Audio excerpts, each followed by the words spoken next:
अभी तक ए और एन के बारे में जो हम बात बताए वो तो क्वाइट क्लियर है, लेकिन उसमें ऐसे जगहों पर लोग जाके अटकते हैं। जो एग्जाम्पल्स हम बोर्ड पर अभी लिखे हैं, ऐसे एग्जाम्पल्स में अक्सर स्टूडेंट्स को दिक्कत होती है। क्लियर? तो इस चीज को समझने के लिए कुछ एग्जाम्पल्स लेके हम इसको समझाने जा रहे हैं। ठीक है, देखिए अगर आपसे कोई पूछे कि सब लोग पीछे से हेलो, ऑनेस्ट के पहले क्या लगेगा, जैसा दिखाया गया है, तो कोई पूछे कि ए लगेगा या एन, तो आप क्या बोलिएगा? देखिए जो बोल रहा है एन, और कुछ लोग बोल रहा है कि कुछ नहीं लगेगा। तो जो लोग कुछ नहीं बोल रहा है वही सही है, क्योंकि हम बार बार हम बोल रहे हैं कि आपको ए और या एन का प्रयोग सिंगुलर काउंटेबल नाउन के पहले करना है। ये बात भूल जा रहे हैं आप लोग। तो ये नाउन है ही नहीं ना, ये तो एडजेक्टिव है।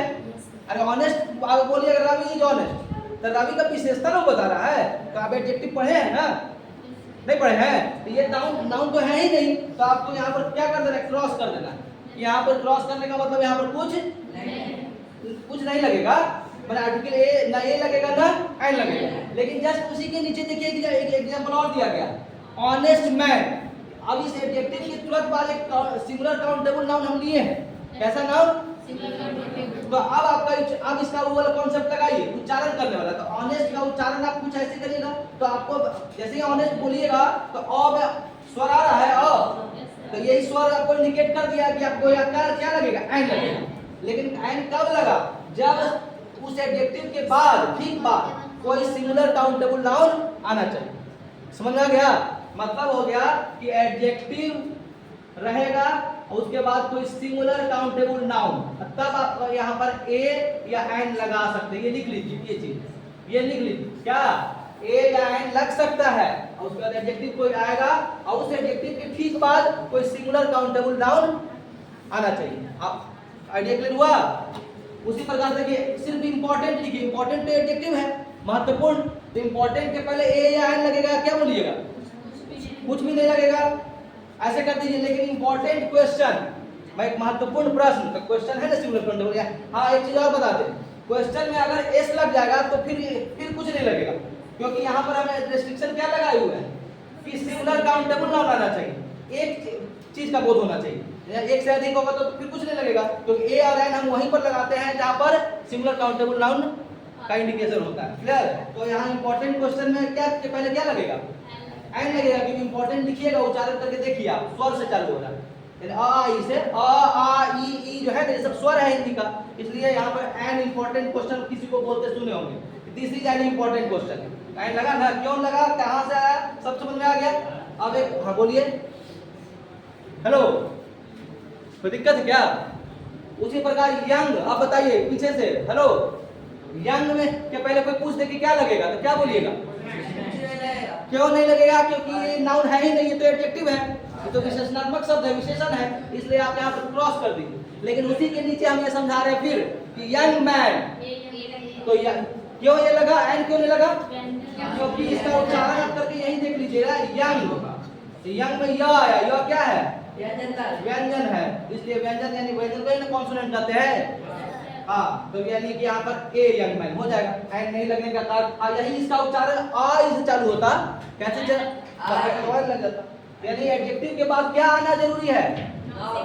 नाउन खाली बोलने से नहीं, नाउन तो प्लूरल भी हो सकता है। यहाँ अगर मेन हम कर दे तो तब तो फिर कुछ नहीं लगेगा, मेन कर देंगे तो फिर कुछ नहीं लगेगा। लेकिन यहाँ मैन होगा, सिंगुलर काउंटेबल रहेगा, तभी ए यहाँ लगेगा। ठीक है, चलिए द वाले में क्या प्रॉपर्टी है? ये सिंगुलर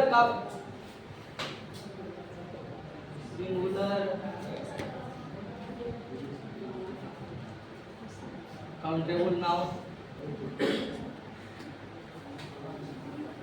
या प्लूरल काउंटेबल नाउन के पहले भी लग सकता है। प्लूरल काउंटेबल, ये दोनों की अभी हम इसके पहले वाला सेक्शन में बताया कि सिर्फ सिंगुलर काउंटेबल नाउन के पहले लगेगा, लेकिन द वाला में ये दोनों बात है। ये प्लूरल काउंटेबल नाउन के पहले भी लग सकता है और लग सकता है। रूल इसका बहुत गहराई बहुत है ना? लेकिन अभी बेसिक चीज ना बता रहे हैं। हाँ देखिए, मोबाइल कितना भी महंगा ले लीजिए, लाल वाला से कटेगा, हरा वाला से उठेगा, है ना? तो बेसिक फंक्शन बदलता नहीं है। हमारे इसमें कितने लड़के लोग बाइक चलाना जानते हैं? बाइक चलाना कितने को आता है? मान लीजिए हर एक 6 महीना पर मान लीजिए वो कंपनी मॉडल चेंज कर देता है, तो क्या उसका पूरा क्लच गियर इंजन सभी बदल जाता है? समझ गए बात को?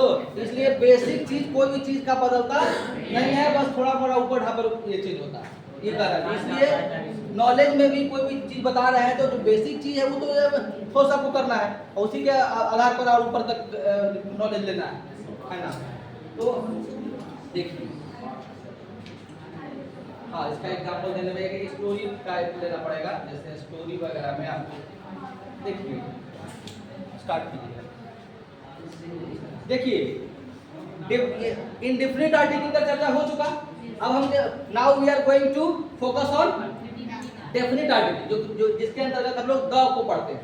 तो द के साथ क्या प्रॉब्लम है कि ये सिंगुलर काउंटेबल नाउन के पहले भी लग सकता है, और प्लूरल काउंटेबल के नाउन के विशेष परिस्थिति में प्लूरल काउंटेबल नाउन के पहले भी लग सकता है। ऐसे समझिए, जब कभी भी आप छोटे बच्चों का किताब में स्टोरी देखते होंगे तो पहला लाइन में इंडेफिनिट आर्टिकल कब इस्तेमाल किया जाता है? सुनिए ध्यान से हम क्या बोल रहे हैं। स्टोरी छोटा छोटा बच्चा का इतना में रहता है ना, तो देखिएगा, once upon a time there was a king. गौर कीजिए हम क्या बोले, देयर वाज ए या देयर वाज ए लायन, ऐसा लिखा है। तो लायन के पहले पहला जो शुरुआती लाइन है स्टोरी का, उसमें कभी भी आपको द का प्रयोग नहीं मिलेगा। देयर वाज ए लायन लिखेगा या देयर वाज ए किंग लिखेगा। तो किंग और लायन दोनों सिंगुलर काउंटेबल नाउन है, तो ये लगा ना, लेकिन द क्यों नहीं लगा? क्योंकि उस स्टोरी में उसका पहला इंट्रोडक्शन ही तो हो रहा है, उसका पहले तो चर्चा हुआ नहीं था। बात समझ रहे हैं हम क्या बोल रहे हैं? उस स्टोरी में अगर उस नाउन का यूज पहला बार हो रहा हो तो वहां पर आपको द नहीं लगाना है, क्या लगाना है? इंडेफिनिट वाला